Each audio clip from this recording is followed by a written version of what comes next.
नमस्कार साथियों, स्वागत है आप सभी का आपके भरोसेमंद यूट्यूब चैनल पर। साथियों, कल भारत सरकार ने राष्ट्रीय शिक्षा नीति 2020 को कैबिनेट की मीटिंग में मंजूरी दे दी है और इस मीटिंग के अंदर बोर्ड के एग्ज़ाम को लेकर, यानी आने वाले सालों के अंदर बोर्ड के एग्ज़ाम किस प्रकार होंगे, कॉलेज के एग्ज़ाम किस प्रकार होंगे, पूरा का पूरा मैं इस वीडियो के अंदर आपके सामने डिस्कस करूंगा। तो वीडियो को लास्ट तक पूरा देखना। और बहुत ही शानदार फैसले लिए गए हैं जो आप छात्रों को ध्यान में रखना बहुत ही ज़रूरी है। वीडियो पसंद आए तो अपने सभी साथियों को शेयर ज़रूर करना कि बोर्ड की परीक्षाओं में क्या क्या परिवर्तन होने वाले हैं, तथा ये वीडियो सभी के लिए महत्वपूर्ण है क्योंकि पूरा का पूरा शिक्षा का ढांचा ही बदल दिया गया है। क्योंकि अगर बात करें इससे पहले शिक्षा नीति की, तो 1986 के अंदर भारत में शिक्षा नीति लागू हुई थी और उसके बाद अब 2020 के अंदर शिक्षा नीति आई है, यानी कि 34 साल के बाद में भारत में शिक्षा की व्यवस्था को परिवर्तित किया गया है। साथियों, बहुत ही शानदार फैसले लिए गए हैं। आगे भी आपकी परीक्षाओं से जुड़ी कोई भी न्यूज़ होगी तो मैं आपको प्रोवाइड करवा दूंगा। चैनल को आप बस सब्सक्राइब करके रखना। साथियों, अब बात करते हैं कि छात्रों को 2 बार बोर्ड परीक्षा देने का मिलेगा मौका। जी हाँ साथियों, पहला फैसला ये लिया गया है। आपको विस्तार से अगर बताऊं तो स्कूली पाठ्यक्रम दूरस्थ होने के साथ छात्रों को इसकी छूट होगी कि वे चाहे तो बोर्ड में अच्छे अंकों के लिए एक बार फिर से परीक्षा दे सकेंगे। 50 साल पुरानी स्कूली शिक्षा के ढांचे को भी पूरी तरह बदल दिया गया है, यानी कि पहले 10+2 का पैटर्न लागू होता था, अब उसको पूरी तरह बदल दिया गया है। ये पहला फैसला लिया गया है, यानी अगर आपको आपके प्रतिशत और आपके अंकों से संतुष्टि नहीं है तो आप उसी विषय की एग्ज़ाम वापस दे सकते हैं।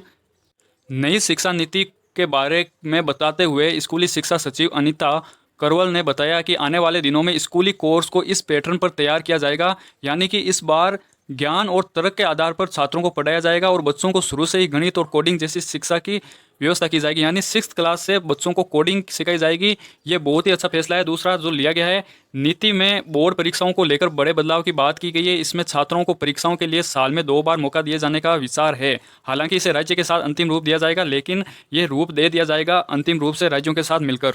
अब कई छात्रों के मन में यह था कि बोर्ड की एग्ज़ाम होगी या नहीं होगी, कहीं आपने फेक वीडियोस सुने भी होंगे, लेकिन मैं आपको साफ साफ कह दूं, 10वीं और 12वीं बोर्ड की परीक्षाएं तो होगी, लेकिन पूरी बदल जाएगी। परीक्षाएं उस पैटर्न से नहीं होगी, आपको फेल होने का डर नहीं रहेगा। जी हाँ साथियों, 10वीं की एग्ज़ाम को लेकर शिक्षा नीति में कहा गया है कि अगर राज्य सरकार नहीं चाहती है बोर्ड की एग्ज़ाम करवाना तो वो नहीं करवाएं। साथियों, ये बड़ी खबर है। केवल 12वीं की एग्ज़ाम मैंडेटरी है, यानी केवल 12वीं की एग्ज़ाम करवाना ही अनिवार्य है। 10वीं की एग्ज़ाम अगर बोर्ड नहीं करवाना चाहता है तो वो नहीं करवा सकता है, ऐसा भी इसमें प्रावधान किया गया है।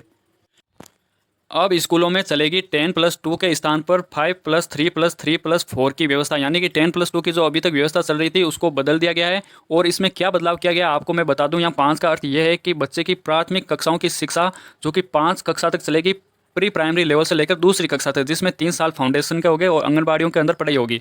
फिर यहाँ 3 का अर्थ यह है कि तीसरी क्लास, चौथी क्लास और 5वीं क्लास की पढ़ाई होगी। फिर यहाँ 6वीं, 7वीं और 8वीं, और फिर 9 to 12 के लिए 4 साल दे रखे हैं, यानी कि इस भागों में बांटकर पढ़ाई करवाई जाएगी सरकार के द्वारा। अगला महत्वपूर्ण निर्णय ये लिया गया है कि इस बार जो भी विश्वविद्यालय अनुदान आयोग है, यूजीसी, अखिल भारतीय तकनीकी शिक्षा परिषद, यानी ये सभी परिषदों को मिलाकर एक शिक्षा मंत्रालय बना दिया है।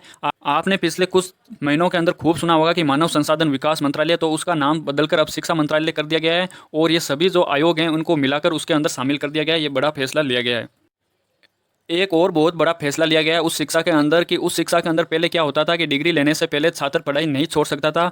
अब फैसला लिया गया है कि छात्र अगर चाहे तो 1 सेमेस्टर, 1 साल, 2 साल, 3 साल बाद पढ़ाई छोड़ सकता है। विद्यार्थी अगर 1 साल बाद में पढ़ाई छोड़ दी तो उसे सर्टिफिकेट दिया जाएगा। अगर उसने 2 साल की पढ़ाई की है तो उसे डिप्लोमा की डिग्री मिलेगी, और 3 या 4 साल की अगर पढ़ाई करता है तो उसे पूरी डिग्री मान ली जाएगी। यानी कि अगर छात्र को लगता है कि 2-3 साल में पढ़ाई छोड़कर उसे लगता है कि वापस पढ़ाई शुरू करनी चाहिए तो वो उसी जगह से वापस पढ़ाई जारी रख सकता है। ये बड़ा फैसला लिया गया है बोर्ड की तरफ से।